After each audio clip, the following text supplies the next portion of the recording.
Hello, welcome to the marketplace. Ahead this afternoon, the impact of COVID-19 pandemic on the manufacturing sector. The Association of Ghana Industry says over 10,000 workers may have lost their jobs. Ghana Mine Workers Union is urging government to ensure that implementation of the unemployment insurance scheme is for the long haul. Also this afternoon, the DVLA says it attained 97% of its revenue target for mid-year as it forecast to register over 100,000 vehicles this year. My name is AWUAH. Thanks for being with us. We've got details right after this break.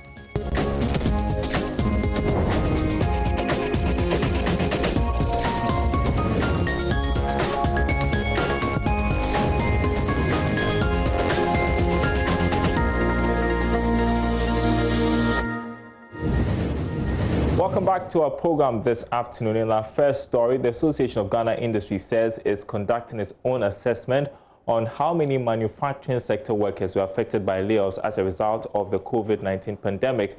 The association is, however, convinced more than 10,000 workers have lost their jobs since March this year. Speaking to Joy Business on PM Express Business Edition, Chief Executive of the association, AWUAH, said the layoffs should be seen as a temporary measure as the workers could be recalled. Different companies have adapted different strategies. Indeed, profits have gone down. And we have always been admonishing our members that in these difficult times, what you should do is to survive. It's more about survival, not so much profit making. So if you can do anything to reduce expenditure and survive, that is fine. There are some who reduced output, but the expenditure rather went up because the social distancing arrangement, some of the companies were telling me they have to run shifts, they have to reduce the number of workers at the factory floor just so they can meet the social distancing protocols. Others were incurring additional costs by way of transportation to the extent that they were sending buses to pick their staff at the closest possible place from their homes because the more they join the public transport, the higher the chances of being contaminated with the disease and then bringing it to the factory floor. You know, at some point there were sparks here and there, and industries became quite worried. So some of them were really spending money, and therefore their expenditure went up. Meanwhile, out of monetary grants and all that, and the fact that you needed to keep industries running regardless of the situation, you needed to keep your key staff. So whether they are producing or not, you have to pay them. So that was a big issue. What some did was that they were able to negotiate with the workers. Some reduced, the salaries a little bit in order to keep afloat. Others also downsized a little bit. But generally speaking, most of them tried as much as possible to keep the industry surviving so that bouncing back will not be too much of a difficulty. You talked about surviving a little bit as in downsizing a little bit. I doubt if it's a little bit. Obviously, most of your members had to let their workers go home, and it's a fact. I wouldn't say most of them, but significant adjustments were made. Significant These were layoffs. Layoffs, you see, I've been cautious here because layoffs has a lot of semantics. Semantics. As I said, if you have key staff that you don't want to lose, in situations like this, you would even borrow to make sure that you keep certain key staff working for you. Because when they leave, when you lay them off, the chance of getting them back may be difficult. Maybe they go elsewhere unless they don't get any other job. So you want to keep certain key staff that you really need. It is maybe the ancillary activities that you will cut down. So those ones could be affected a little bit. You probably will cut down on a few other areas that are not core to your business. And every business has its core area and the non-core. The non-core activities, you cut it down a little bit. But generally speaking, I would say adjustments were significant. But as much as possible, most of them didn't think of profit at this stage. So they would rather forgo the profit and keep their industries and their workers surviving. While still on COVID-19 pandemic and the impact on jobs, the Ghana Mine Workers Union is urging government to ensure that implementation of the unemployment insurance scheme is for the long haul. Government, in the midst of the COVID-19 pandemic, hinted of plans to create the scheme to protect employees whose jobs have been affected. General Secretary of the Ghana Mine Workers Union, Abdul Mumingbana, says government should refrain from leveraging the scheme to woo the public ahead of the general elections. The trade union, we are certainly not opposed to interventions of this nature. We believe that we must always plan for a rainy day, and that is the essence of unemployment insurance schemes. And so the commitment from the Ghana Mine Workers Union, and by extension TUC and organized labor, is not in doubt, and we are committed to working with government to ensure this is done. However, we are concerned about the growing penchant for pursuing policies that are not well expressed within a broader agenda or national agenda. And so you can always make all the political pronouncements, but you must always ensure, that these pronouncements find expression in the broad national agenda of the country. And so unemployment insurance, very good initiative by all standards, but it must find expression within a broad national agenda. Because if it is a response to COVID, or based on the lessons, a few lessons that we have learned out of the COVID-19, for which reason a pronouncement is made about unemployment insurance schemes without considering the far-reaching implications into the future and ensuring that it is properly situated within that broad national agenda. It may just become one of the orphan policies that we know about, which in essence do not respond to the real policy objectives. And so we believe that government should work towards a more robust national plan. Well, next to the aviation sector, where the sector minister, Joseph Kofi Adda, has affirmed the country's readiness to reopen its airports. This was after he embarked on a tour of the Kotoka International Airport to inspect the safety measures put in place to manage the COVID-19 situation ahead of commencement of commercial air travel. Mr. Adda told journalists the airport will undergo final testing, including a total disinfection in anticipation of the president's approval. We're hoping by tomorrow everything will be set, and then depending on how the final testing takes place, the declaration will be made by the president when he addresses the nation on Sunday. So when is the final testing? It will be happening by tomorrow on Saturday. When they do the full-blown simulations and finish, we'll disinfect the airport totally. Because now the work is going on, you never know who's part of the work team and what they are carrying. When it's all done and they're ready to operate, we'll come and disinfect the airport fully and then leave it open for operations. So are we confident that September 1 we will be able? We are hopeful, very hopeful, very positive. We want to make sure all the installations are done, the setup is ready, and a dry test has been carried out before we do the disinfection.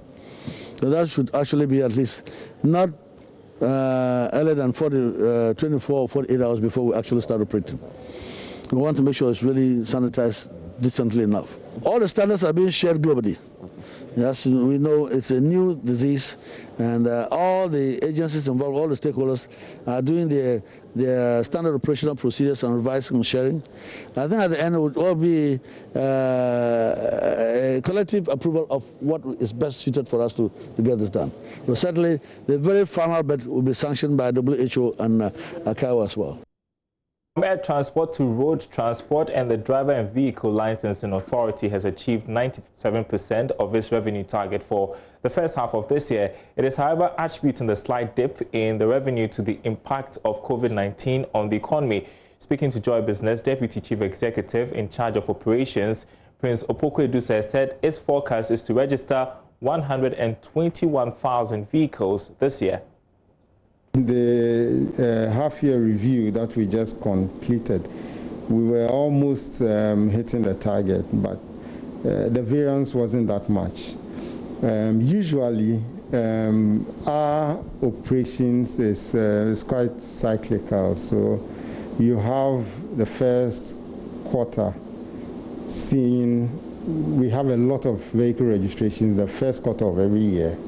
Then it drops a bit in the second quarter, and then it goes down further. Then in the last quarter, that's the period we see least we record the lowest numbers. At the end of the period, January to June this year, if we look at revenue targets, for instance, we had done close to 97%. That is not to say that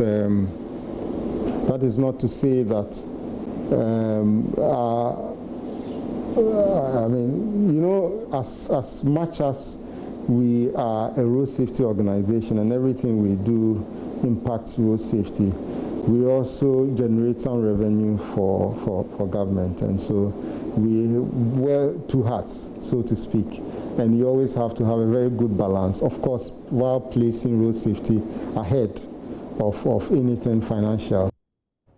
You're watching The Marketplace. Some news from the banking sector, and banks are challenging claims they are not doing enough to deal with fraud cases, increasing fraud cases in the sector. This is coming after new reports by the Bank of Ghana cited internal banking staff as aiding fraudulent activities. Now, banks are being accused of not showing much seriousness towards tackling the issue, but Acting Chief Executive of the Ghana Association of Bankers, JoyNews, rejects the assertion. He has been speaking to George Afe. From where we sit, any fraud hitting any bank is one too many. What it means is we take it very serious when a fraud incident is recorded or event is recorded in any of our member banks, or for that reason, any financial institution.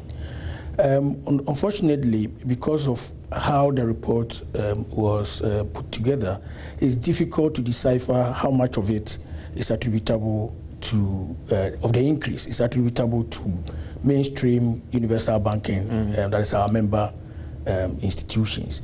But that said, I would say that if you read the report critically, there are other positives that you can take away from the report. The level of success of the fraudsters has gone down by almost over 70%. Even for the active cases, which is the loss that was recorded, you find clearly that also declined between 2018 and 2019. In numbers, because it's an aggregation from microfinance, savings and loans, banks, Momo and telco and fintech operators, it's very difficult to specifically speak to which portion of it affects the bank, apart from to say that of the number of cases, 23% related to banks. But some will say that even if it's 1% or even 2%, that is still a concern, as long as it could resolve or resolved in the loss of depositors' funds. That is very worrisome. Yes, it is, and that's why I said any incidents of fraud happening in any bank is one too many, and we take it very seriously and we act. And as you can see, the declining trend in the level of success, the success rate of the fraudsters, and the declining trend of it attests to the fact that the systems that banks have put in place is yielding the results that is anticipated. Unfortunately, we still recorded significant numbers in terms of number of cases, but in terms of amount that were successful or lost, you realize that the industry came down.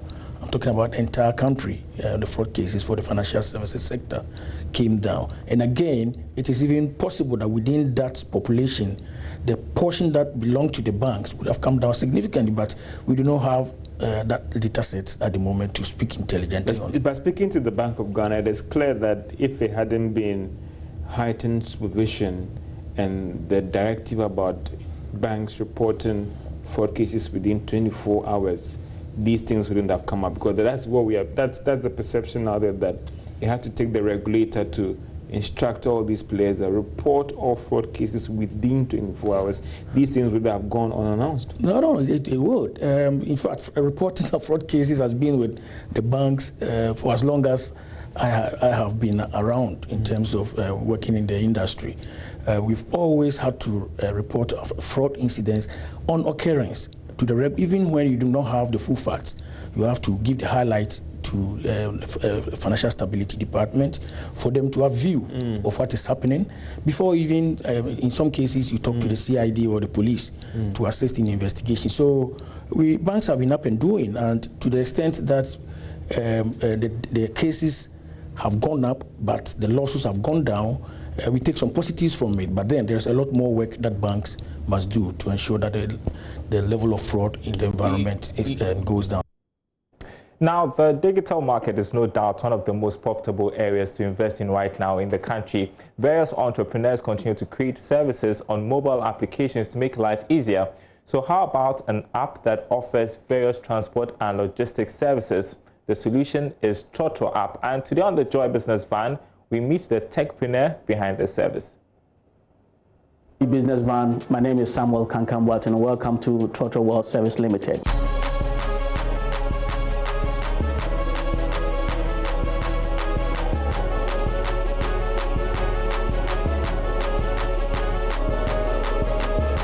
Trotro World Service is a young company in Ghana.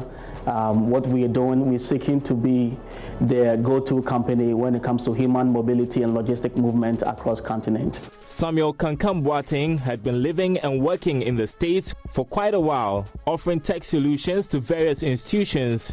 In 2017, he visited Ghana, his home country, and discovered a challenge with transport and logistics services, especially critical for a country whose population is on the rise and becoming more urbanized. Somebody's going to have a need of a water truck, somebody's going to need a septic truck. How are we going to solve this problem? So that is when Trotro app was birthed. It took less than a year to get the Trotro app running. When it was launched in December 2019, it started as an on-demand transportation platform, providing safe, affordable, and efficient transport.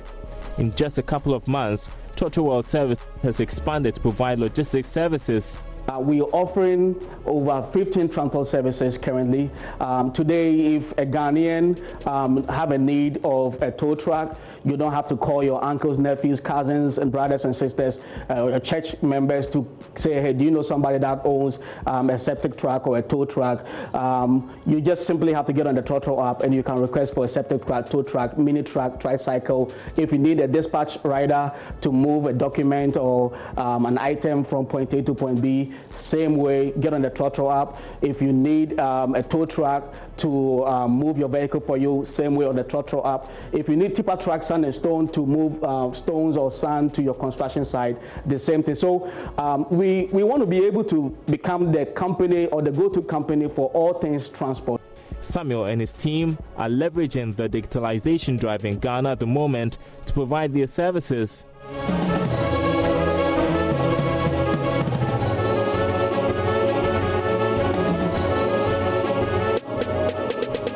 So the feedback so far, it has been very warming and encouraging.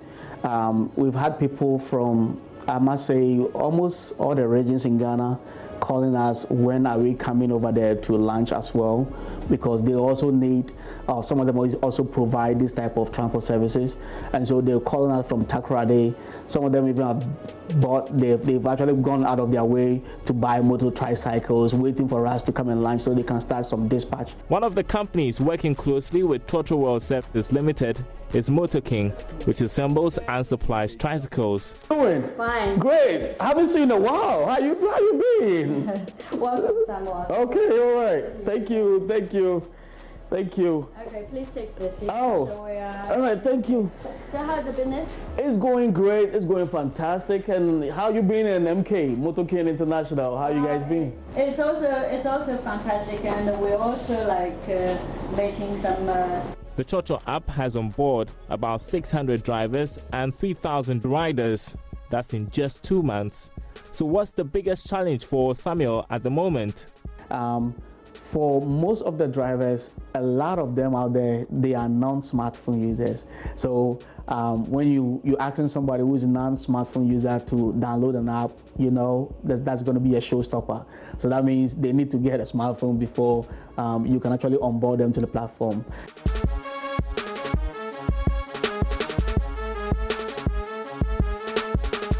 We want Trotro app to be a culture, like a way a group of people live. When you wake up in the morning, if you have to eat, if you have to go to the pharmacy, if you need transport services to work, back from work to school, whatever, we want to be able to build Trotro app, like, you know, the life around the people of this country. So that is where we want to go with this. On land, on the sea, or in the air, Chocho app wants to deliver happiness.